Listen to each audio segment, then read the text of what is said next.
이게 저희 수업하고 연관해서 말씀드리면 이 개념의 출발이 어디서 나와야 될까 싶습니다. 지금 목사님 말씀하신 부분도 지금 이 마가복음에서 실제로 우리 많은 분들이 오해하는 게 제자도를 출발로 했다는 거죠. 제자도를 출발로 했다는 거는 예수님과 제자들과의 갈등이라고 표현하면 좀 어색합니다만 그거를 제1의 모티브로 잡았던 거죠. 일반적으로는. 근데 여기 리차드 오슬리 의견이나 전체적인 올바른 방향은 제자들과 이런 부분도 하나의 작은 주제이긴 하지만 핵심은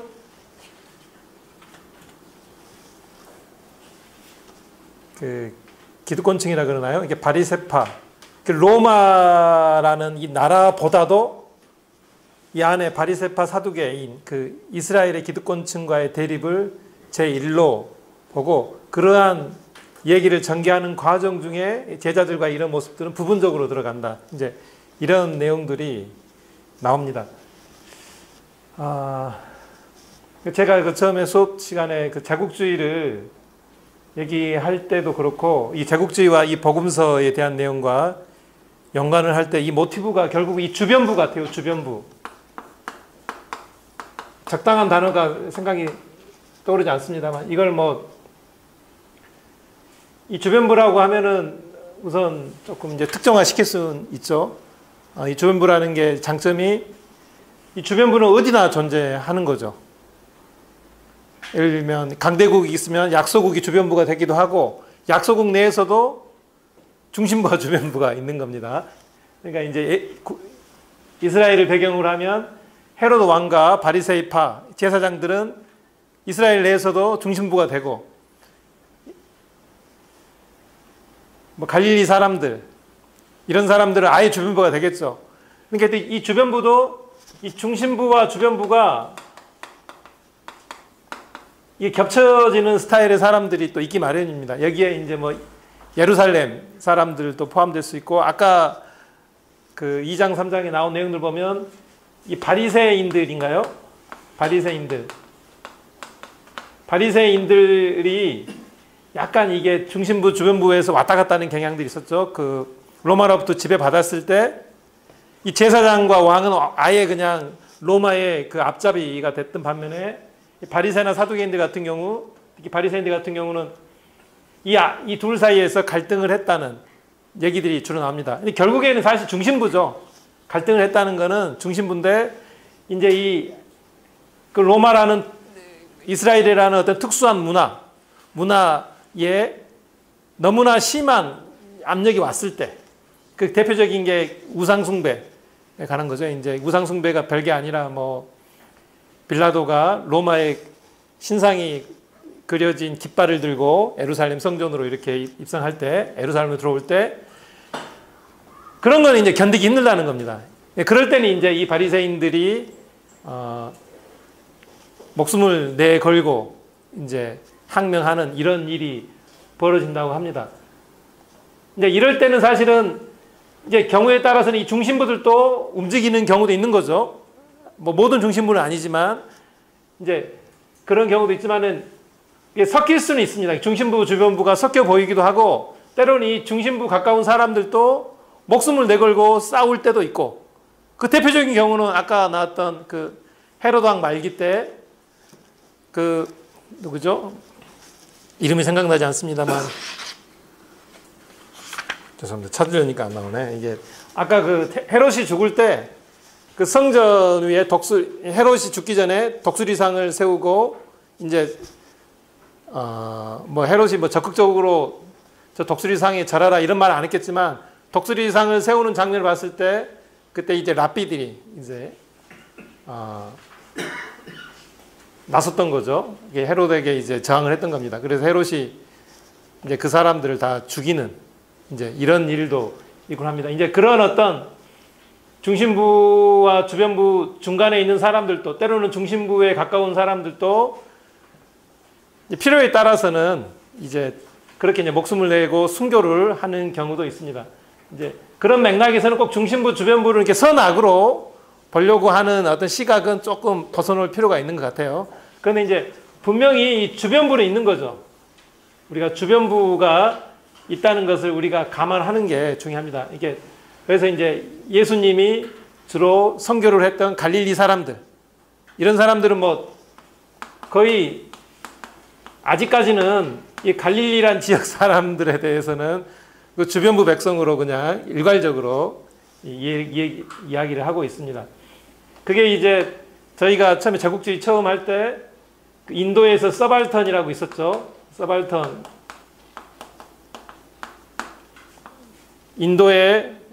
인도에서 이제 그동안 학문적으로 다루지 않았던 아예 피지계 계급들, 그 뭐 불가촉 천민이라 그러나 그런 주죠. 아까 그 박동구 목사님도 말씀하셨지만 이 전에 어떤 우리 학문들은 기본적으로 어떤 민족이라는 개념으로 묶으려고 했습니다. 이게 저도 사실 역사 전공할 때 이 미션, 민족, 네이션, 내셔널리티 이 단어가 사실은 뭐 제일 자주 나오는 단어였어요. 특히 서양에서도 이제 굉장히 서양사에서도 중요한 단어입니다만 이게 이제 옳지 않다는 거죠. 다 해당되지 않다는 거고 그게 이제 오리엔탈리즘이나 또 최근에 이제 그 제국주의를 연구하는 사람들 입장에서는 이 민족이라는 이 개념 자체가 결국 그 동양의 이런 나라들을 의도적으로 무시하려고 하는 이제 그런 거다라고 합니다. 결국은 뭐냐면 이 서발턴에서 나왔던 거죠. 인도라는 전체 사람들을 하나의 민족으로 묶어버림으로 인해서 실제로 인도 내에서도 이 중심부에 해당하는 어떤 높은 사람들은 항상 이런 사람들을 대상으로 해서 자신들의 이득을 계속적으로 취했던 어떤 그런 사실들이 감춰진다는 것입니다. 중요한 건 이런 서발턴이나 이런 사람들은 그런 어떤 민족적인 일체감도 없는 거고 기본적으로 이제 그런 사실들이 이 제국주의에서 드러났고 이게 이제 신학에서도 결국은 그 부분이 이 예수와 제국 이 책에서도 그렇고 이제 다른 어떤 분들도 사실 새롭게 강조하는 내용입니다. 중요한 건 뭐냐면 이 갈릴리 사람들과 이 중심부에 있는 사람들과는 유대감이 사실 없다는 거죠. 이제 이게 중요합니다. 이제 유대감이 없다는 것, 유대감이 없다 이제. 그리고 이게 이제 예수님이 복음서에서 결국은 이 중심부에 대한 심판인 거죠. 심판이고 이 주변부를 이제 구원하려고 하는 이게 이제 중심부를 심판하고 주변부를 구원한다. 이게 바로 시내산 모세 계약의 갱생입니다. 시내산 계약의 이제 계약 갱생이 되는 거죠. 이게 이제 성경적으로 보면 우리 처음으로 돌아가면 이제 이 하브루, 그죠? 하브루라고 그 출애굽한 이스라엘 백성들이 결국 이거였죠. 그게 시내산에서 하나님이 뭐냐면 내가 너희들의 왕이 되겠다는 것입니다. 하나님 아래 인간 위에 인간이 없다는 거죠. 내가 너희들의 제사장이고 제사장은 이상합니다만 내가 너희들의 왕이기 때문에 너희는 평등하다는 겁니다. 이 하브루의 전통 결국 이 하브루가 결국 이 세상에서 주변부였던 사람들이죠. 극단의 주변부였던 사람들. 민족도 사실은 민족도 별로 특징 지어지도 않고 민족이라고 할 만큼 이 사람들이 여유가 없었던 사람들이죠.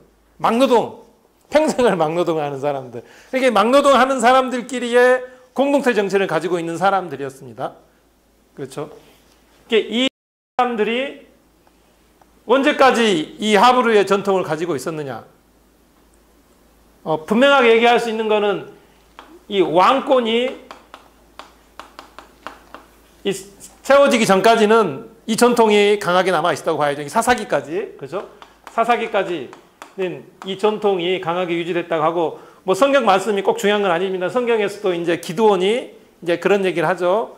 내가 너희를 다스리지 않고 여호와께서 직접 다스리겠다. 이제 이런 전통, 이게 드보라의 노래, 기타 등등에서 이제 이 전통이 이어져 왔었는데, 조금 이제 논란이 될 수 있는 게 왕권이 세워진 이후 어떻게 될 거냐. 근데 왕권도 세워져도 이 사울과 이 다윗 때까지는 이 전통이라고 이제 보는 것입니다. 왜냐하면 백성들이 세웠다는 거죠. 백성들이 요구해서 이방의 블레셋 사람들의 어떤 군대들이 무섭고 또 이런 상황적 여건 때문에 백성들이 주도해서 선지자가 이 사울과 다윗을 기름 부어 왕으로 세웠다는 것입니다. 이 전통이 결국 아까 그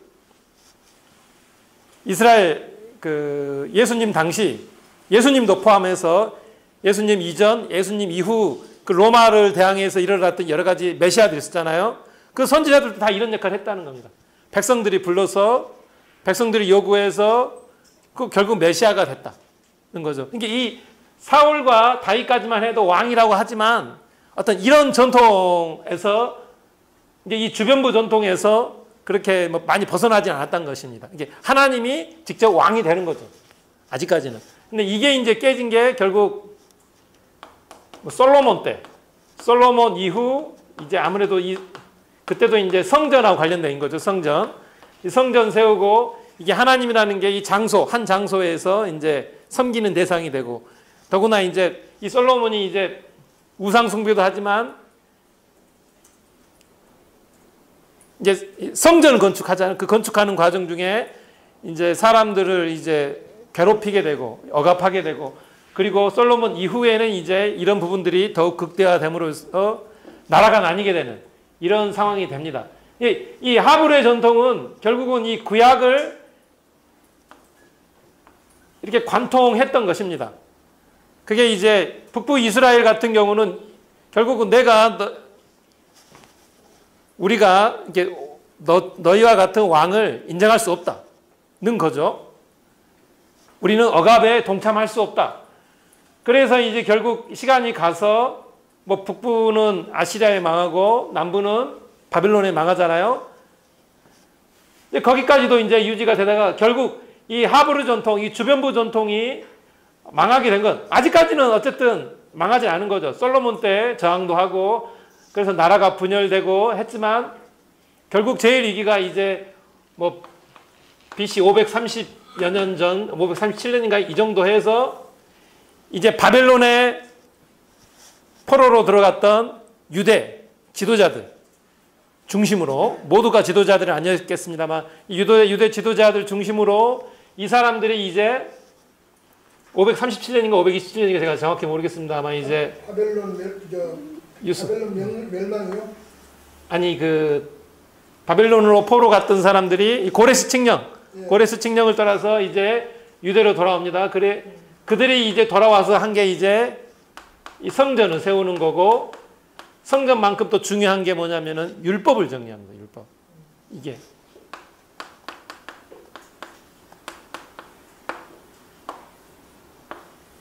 이게 바로 이 주변부 전통을 이제 깨는 거였다는 거죠.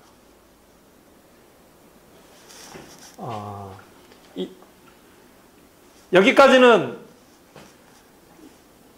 대충 일관적이라고 볼 수 있겠습니다. 그렇죠. 이 대규모 성전과 율법이라는 것도 결국에는 뭘까요? 율법이라는 게 오늘 나왔던 내용들을 중심으로 하면은 그 오늘 그 두 분 목사님이 발표했던 내용 중에 중요한 게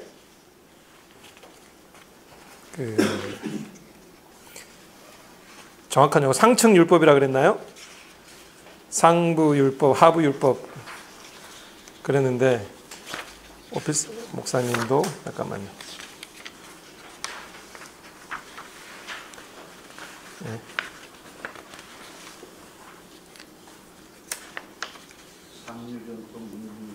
예, 상류 전통. 이게 이제 상류 전통이 되는 거고, 그죠? 이 상류 전통이 되는 거고, 저쪽이 이제 이 주변부 이쪽이 결국에는 이게 하류 전통이 되는 것입니다. 사류 전통이나 이제 민중 전통 이렇게 되는 거지. 이게 상류 전통은 그러면서 이제 이게 문서화가 되는 거죠. 문서화가 되고 이 하루 전통은 구두, 그렇죠? 구전입니다. 구전. 대략 이런 체계가 나오는 거죠. 그러면 이제 우리가 여기서 이제 마가복음을 얘기할 수 있습니다. Q는 뭐 Q까지는 얘기하지 않더라도 마가복음이 과연 뭘 거냐 이걸 얘기하는 거죠. 그러면 이 마가복음은 이 배경이 완전히 이쪽이잖아요. 갈릴리, 그렇죠? 갈릴리 지역이니까 이쪽은 뭐 이스라엘 예루살렘 그쪽 사람들이고 마가복음에 그 생겨나게 된 배경, 예수님이 활동했던 시대, 그리고 그들의 환경들, 그 당시 특수한 상황도 예수님 태어나기 전 몇 년, 그리고 후 몇 년, 그리고 예수님이 복음을 전파하고 뭐 그럴 때 다 로마로부터 학살당하던 그런 지역이었죠. 막달라 나오고 엠마오도 나오고 다 나옵니다. 그게 이제 이 마가복음으로 됐다는 거죠. 이 마가복음이 결국에는 이 하루 전통에서 나왔다는 것입니다. 그럴 수밖에 없는 게 예수님이 이 함께 했던 사람들이 뭐 글을 쓸 수 있었으면 글을 적었을 거고, 그죠? 글을 쓸 수 있었으면 글을 적었을 거고, 그게 아니었다면 그게 아니었을 것입니다.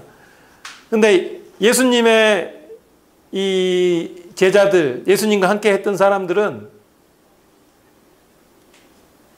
이게 문서화 작업에 능통했던 사람들이 아니었던 거죠.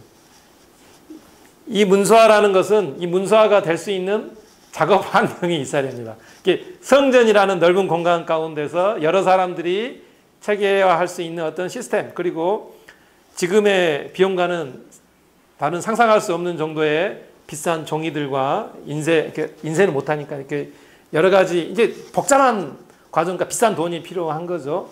이것과는 아예 안 맞는 거죠. 이 갈릴리 사람들은 또 환경이나.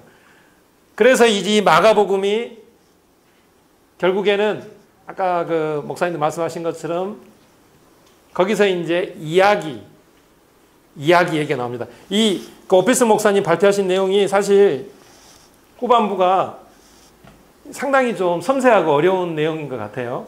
근데 이제 거기서 가장 큰 논란이 되는 게 뭐냐면 겁니다. 결국 이 마가복음이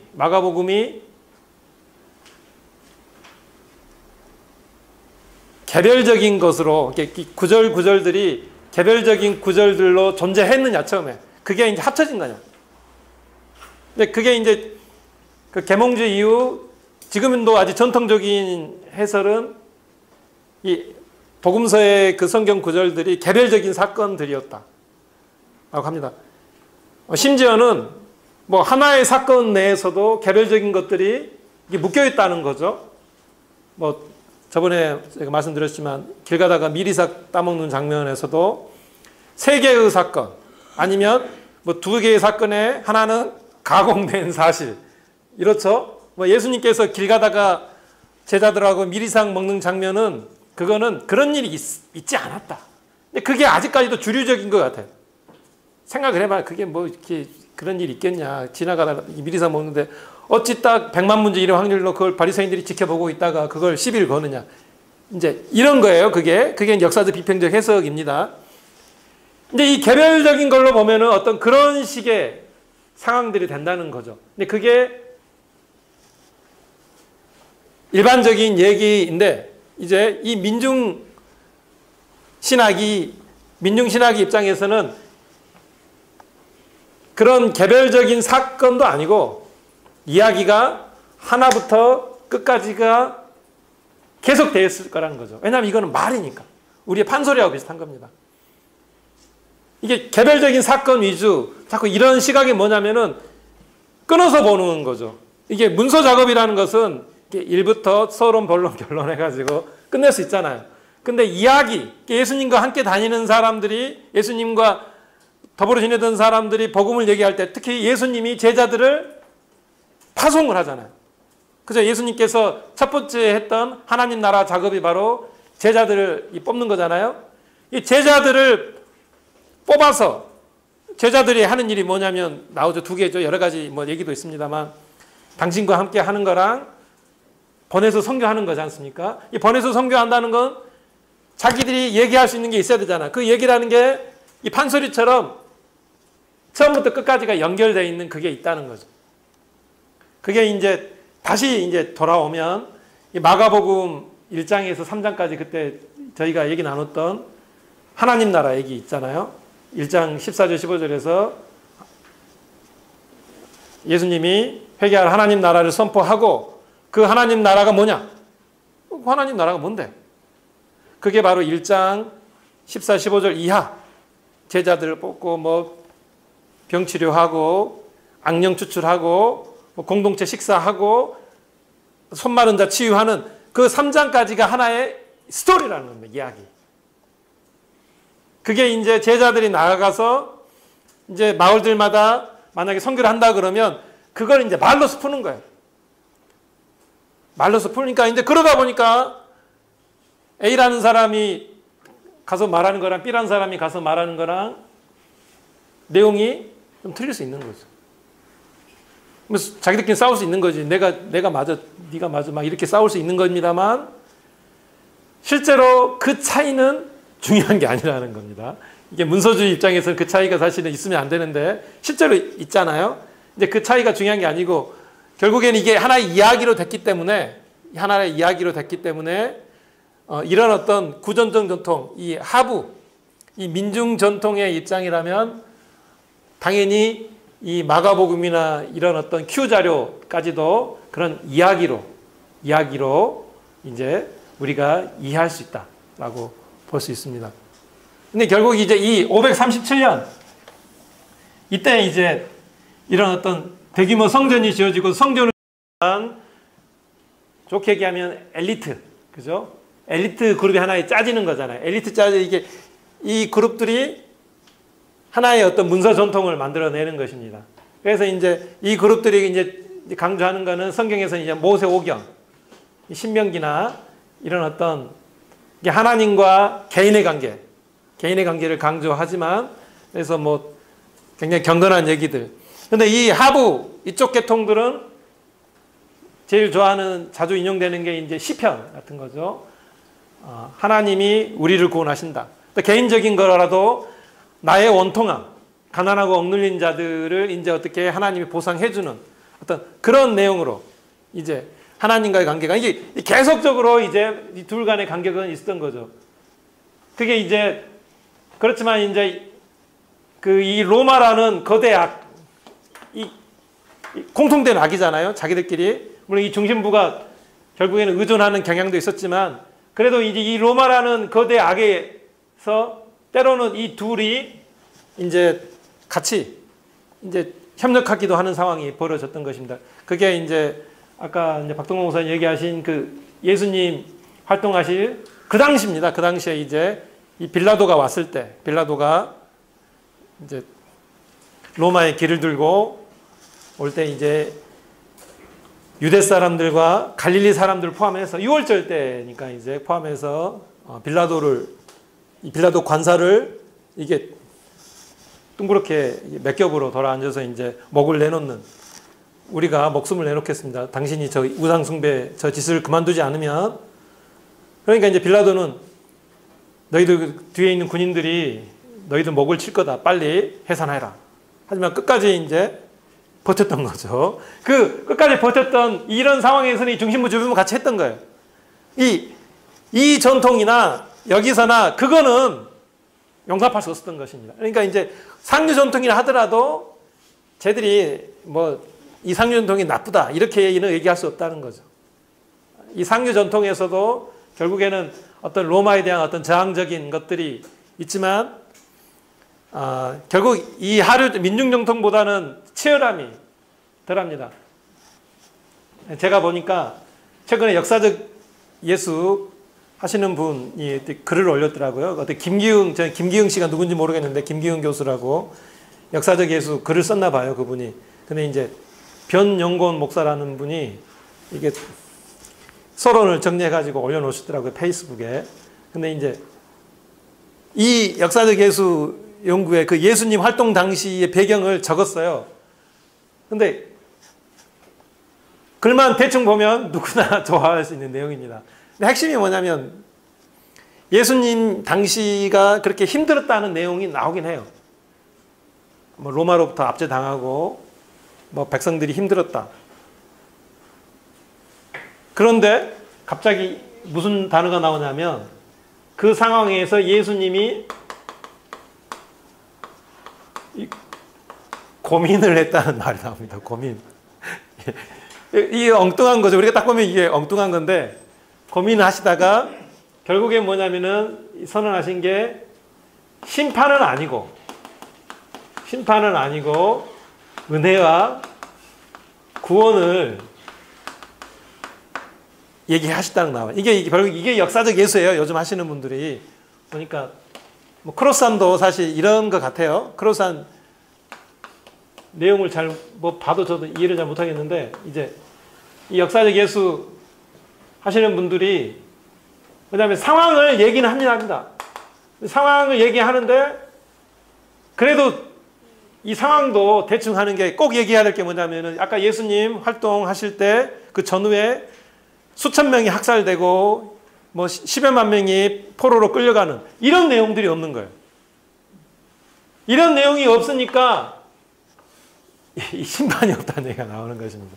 이제 이게 예수님 이 고민이란 이런 게 왜 나와요? 이 고민 이게 뭐 이거는 등장하면 안 되는 단어잖아요. 이게 왜냐하면 자기들이 역사적 예수라면 역사적 예수는 어떤 그 신적인 뭐 이런 게 아니기 때문에 어찌 보면 한 개별적인 인간으로서의 예수지 않습니까? 그러면 그 당시 상황에서 여러 공동체 중에 한 사람 또 자기가 고민할 수 없는 여건 그게 되면 이제 이 고민이라는 건 사실은 아주 작은 거죠.